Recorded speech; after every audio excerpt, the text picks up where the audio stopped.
concerns do you have for the new plan? Well, I haven't met a perfect bill in Washington in the 8 years that I've been there, and I'm not going to pretend that this one is. So there are concerns, but that's why we're working the bills and sorting through them.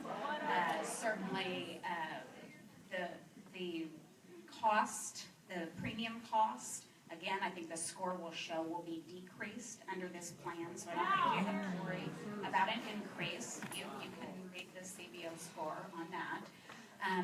I hear you on the single payer. I would just try to manage your expectations given the makeup of Washington right now.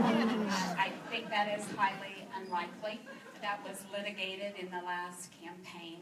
Certainly, the 25 counties I represent, I told everyone in 2010, 2012, 2014, and 2016 that I would go to Washington to repeal and replace it, not a single payer.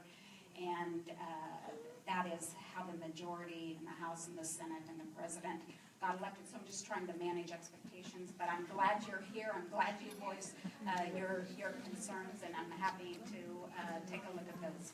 What is in the current bill that you would either like to tweak or get rid of, or what's not in there that you would like to see?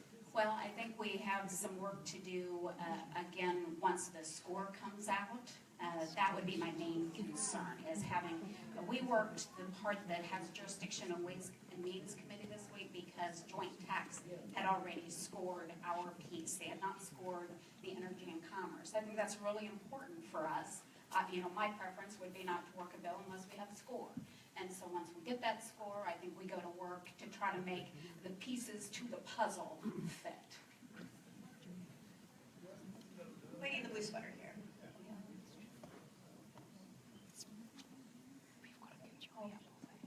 Hi, thank you for being here today. I'm here kind of representing just really myself. I'm a small business owner, and I was able to start that small business because of the ACA, because it allowed me to get insurance on my own. So I got here, and I have a pre-existing condition that I've had since 1999 when I was 29 years old. And if I don't get my treatments every 7 weeks, I would lose the use of my right hand, my right leg, or my left hand, my left leg, and my right foot. And so that would leave me disabled. So currently, with the plan I have right now that I'm able to afford, I can be a contributing member of society. And what I'm asking is, there are a lot of us out there that our life and our quality of life depend on the ACA. And how do you plan on paying for those of us who do have pre-existing conditions if you take away that individual mandate? Because without the mandate, then the people with pre-existing conditions aren't paid for. Yeah, great question. First of all, I'm sorry you have health challenges. That's a tough go, but we have provided for that in the alternative bill. There is a plan for folks with pre-existing conditions, and you would have a tax credit to go buy health insurance, so you're not going to lose your health insurance. No. Replacement bill, and with pre-existing conditions under the new bill, under the ACA, what happened is people in the exchanges that were healthy paid higher premiums, so folks with pre-existing conditions could be covered. Let her finish, please. Under the alternative plan, the base is broader. It's just not the people in the Obamacare exchanges, but all Americans would help cover the cost of folks with pre-existing conditions. The same lady had a concern. No. So you said that, I'm just curious how. You just said that. Well, right now there's a tax on it's called the Cadillac tax on very rich plans for large corporations, and that is going to be sustained, and that is how you initially pay for it. And then again, once we get the economy moving with tax revenue, that's we know how that works. Someone toward, we want to have the front and the back included here. Right so here, how about right here. There you go. Hi, President Trump has done several undemocratic things, lying, attacking the press, using his office for personal gain, but not having a blind trust or following ethics rules. What are you doing as our voice in Washington to stand up to this, and it's a bipartisan issue?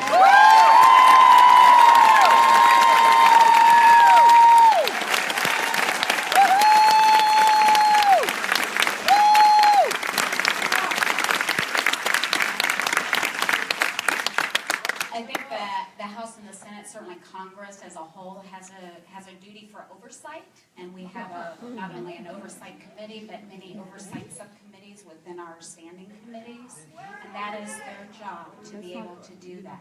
And so, for example, on the issue of Russia right now, we've got the intelligence committees working on some things that have come out of the Oval Office. So there'll be appropriate oversight. Do you feel like which oversight committees would you like to see? Is there anything in particular that you feel bears investigation? And a lot of people are yelling Russia. Specifically, should there be an investigation into what did and did not happen? There already is. There's a bipartisan investigation in both the House and the Senate, and if it is deemed that there's justification, then there will be additional committees appointed to do that. So they're on it. The gentleman in the white shirt. Thank you, Congressman Jenkins, for Charlie. And we've known each other for a long time. And I was a little disappointed in how long it took you to get back to me. I did get an email from your staff today, finally. And I have two questions about things that you've said or ways that you voted. One has to do with why did you vote against Trump disclosing his tax returns?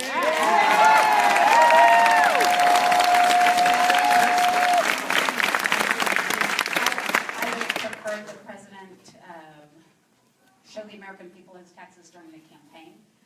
That won't happen. He was defeated through the process, despite rejecting that notion. And it's a slippery slope in committee when this came up for us to start demanding to see America's tax returns, requiring you to show us your tax return next. And if you're concerned about the Russia issue, he files a personal financial disclosure, as we all do. If you're concerned about any investments, you can go online and check that out.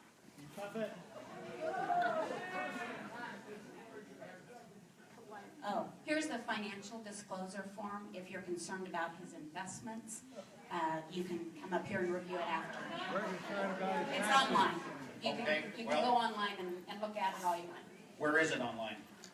You can Google personal financial disclosure forms, and you can see every investment I've ever made, every investment anybody that's ever been elected at the federal level has ever made. The question has to do with the word transparency that you've used in a couple of announcements about the committee's work on the current revision to the ACA. And I'm wondering how you reconcile the use of the word transparency in the context of a bill that was hidden from public. You guys had 7 years to come up with an alternative. Yeah. There was no financial analysis in your hands when you voted on it. And I don't understand the rush. Why did you hide it that way? And now you passed it through a reconciliation process rather than the normal legislative process in order to avoid scrutiny that would have come out had it gone through the normal process. But yet you're using the word transparency. Right. We're a long way I laid that out in my initial comments, all the steps it still has to go through. We posted the bill, it went through regular order, and you have to keep in mind, this is basically the same bill that we presented as the motion to recommit as the alternative when Obamacare was passed, 8 years ago, 7 or 8 years ago.